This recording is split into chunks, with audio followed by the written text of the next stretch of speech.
So heading out to the shelter, was originally going to go back and try to find a trail that we saw behind our shelter on the topo maps.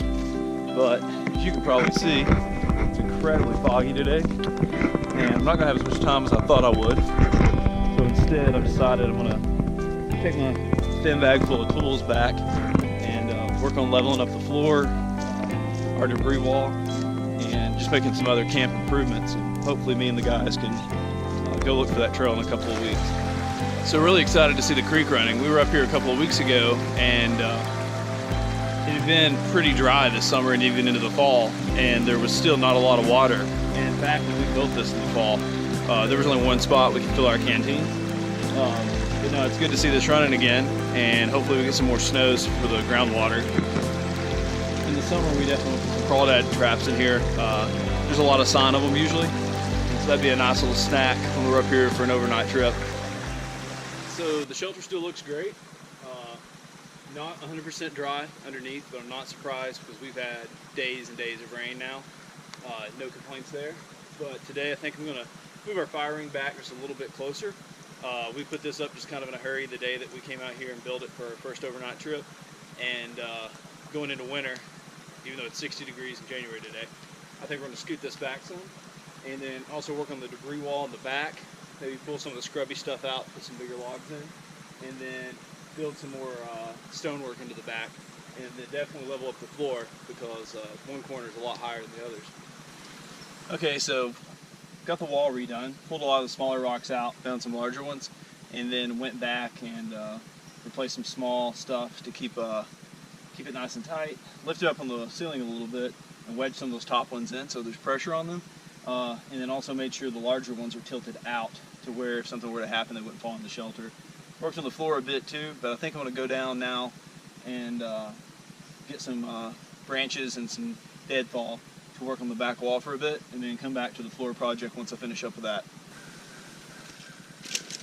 So I went down the creek, a different fork, and I came up and found a bunch of these willow type plants. There was probably a 100-foot by 20-foot area of the creek bed that was pretty clear that these had grown up in. And so I got 10 or 12 of these, and I'm going to use them to fill in kind of this upper part here, and then work on stuffing some leaves and everything in this back wall. I think as far as finished construction, this is probably our last step, and then everything else will just be improvements on the shelter. This was our last addition when we came out and originally built it. I just had a little more daylight left and decided to throw this in last minute.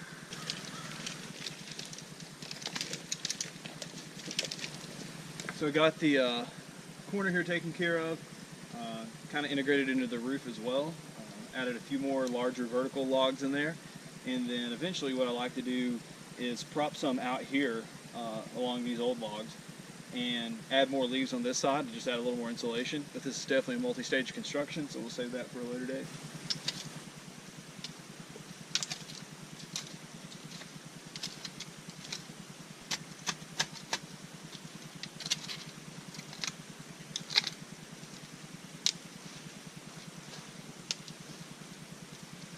Well, I think I'm appreciating what landscapers go through when they need to level something.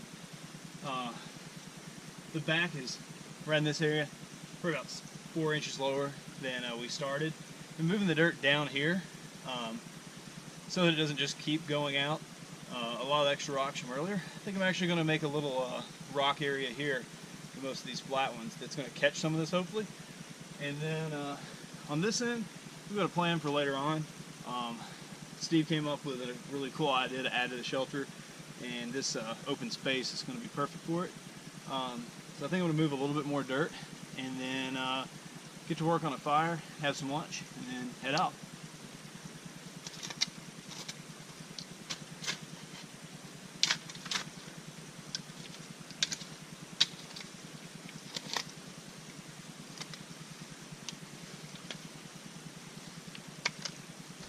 Pretty wet, even by our standards. So I think what I'm going to do is just go with a ferro rod and the excuse me, and some fire starters, a little jute. We'll see how that goes. If not, got some other options in my fire kit. I'll go over what all I carry in that, along with the rest of the mother canteen carry at a later date. But for now, let's try to get the fire started.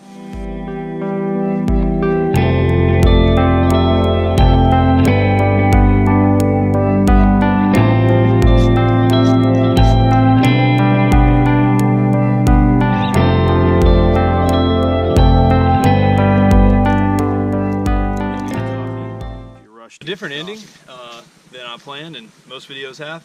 So that fire that you guys saw me light, all the small twigs kind of burn out and the bigger stuff just wouldn't catch. Had some other fire starters, but I was going to need to gather more materials. I need to be back in the truck in about 30 minutes to head home. So I think we're just going to eat lunch as I walk out. I brought a pemmican bar, a single pack of Spam. Pretty much the only thing I can't do is the coffee. But I wanted to take a second to talk about the tools I brought out. The first thing I had, and if I would have been looking for that trail I mentioned earlier, I would have brought this same setup, is the mother canteen carrier from Centerline Systems with a heavy cover canteen.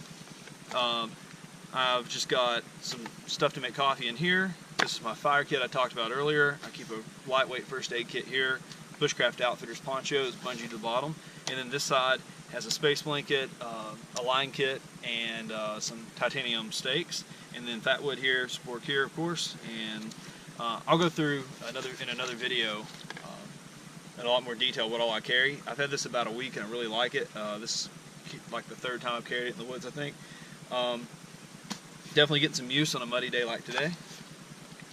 So then I brought my thin bag.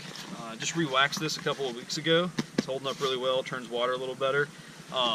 This is a great cheap bag for just carrying your kit. I'm sure a lot of you are familiar with it, but I just brought a couple of extra first aid supplies and some of my tools in here, some work gloves and stuff. One of the things I had was my well-loved Bransford Brooks wildlife hatchet. I had this for a couple of years now, and I really like it. It's a good size for just doing what I need to do. It's held up really well, and I've got a couple of larger choppers, but I find myself bringing this one out 9 times out of 10. Then Special Forces cold steel shovel, and this thing obviously was useful today, just moving dirt. This has got a lot of more interest lately due to the loan, but I've had this thing for a few years. It stays in the truck pretty much constantly, but it's great to bring out when you need to move some dirt or you're digging a bigger fire pit for a camp or something like that.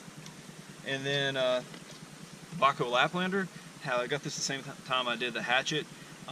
It's getting close to needing a new blade. I can just tell it doesn't cut quite the way it used to, but still a great tool. Only ended up using it once today, but it's really lightweight.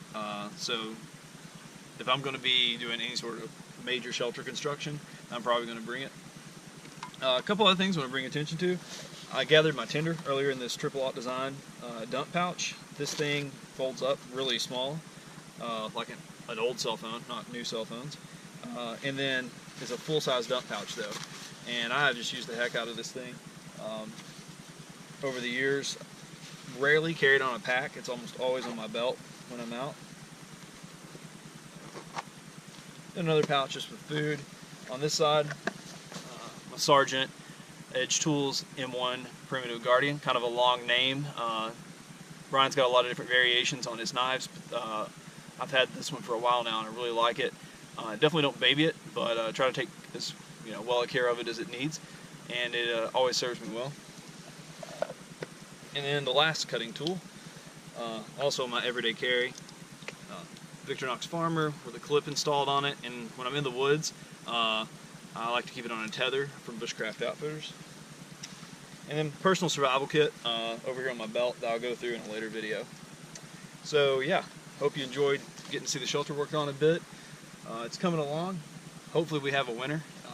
Right now I'm just in a t-shirt and this long sleeve, and it's January, but hopefully we get a chance to get out here when it's actually pretty cold, and we'll keep improving the shelter. Thanks.